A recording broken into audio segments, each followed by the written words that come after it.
Pán doktor, pomáhate s tlmočením pri presune žiadateľov o azyl na Slovensko. Čo vám tí ľudia hovoria? S akými príbehmi ste sa stretli? Možno v poslednom, alebo teda v plynulom období?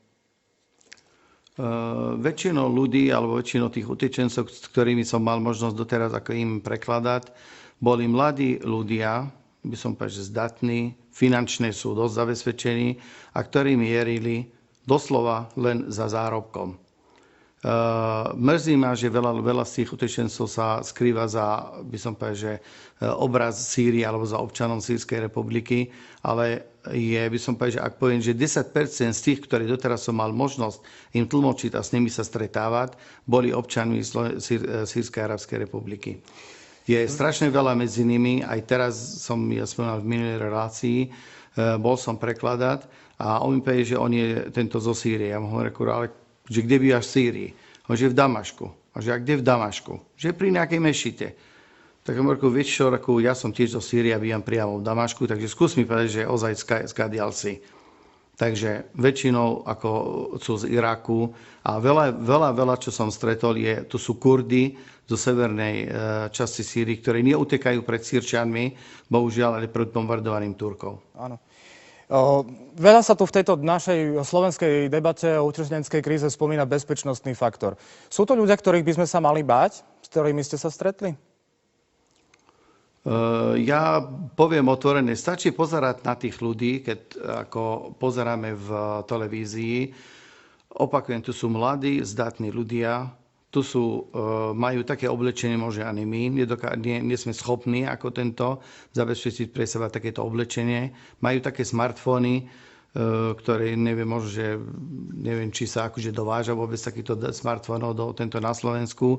A dokonca minulý sme sa smiali, že bola jedna pani tak vymalovaná, že asi ťažko, že tá pani je nejaký mesiac, akože je na cestách. Takže preto by som akože tuto povedal jednu základnú vec, že neklamme samu seba a teraz, že začala nejaká migrácia. Tu sú tábory, ktoré sú pripravené a boli pripravené v Turecku, v Libanone a v Jordánsku a teraz pustíme ich. A teraz v podstate sme ich pustili a i tu v podstate smerom do Európy. Ešte jedna vec. Vy ste kresťan, ale dokáže sa moslim integrovať do slovenskej spoločnosti z vášho pohľadu? Viete, v islame sú ako také dva základné, ako by som povedal, piliere. Sunniti a šíti. Ešte z tej časti tých šítov je Alawijín, ktorý ako je veľká väčšina ich je v Sýrii a v Iraku.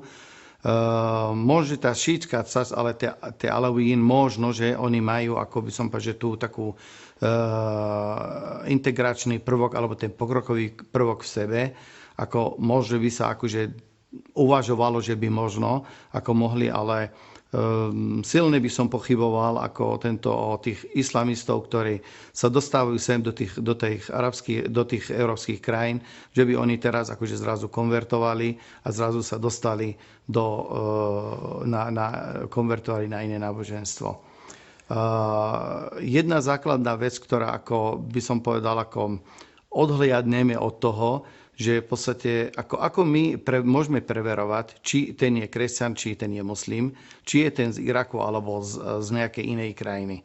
Lebo ako všetko sa zneužívalo teraz prostredníctvom tej vojny, ktorá je v pár krajín, ako v arabskom svete.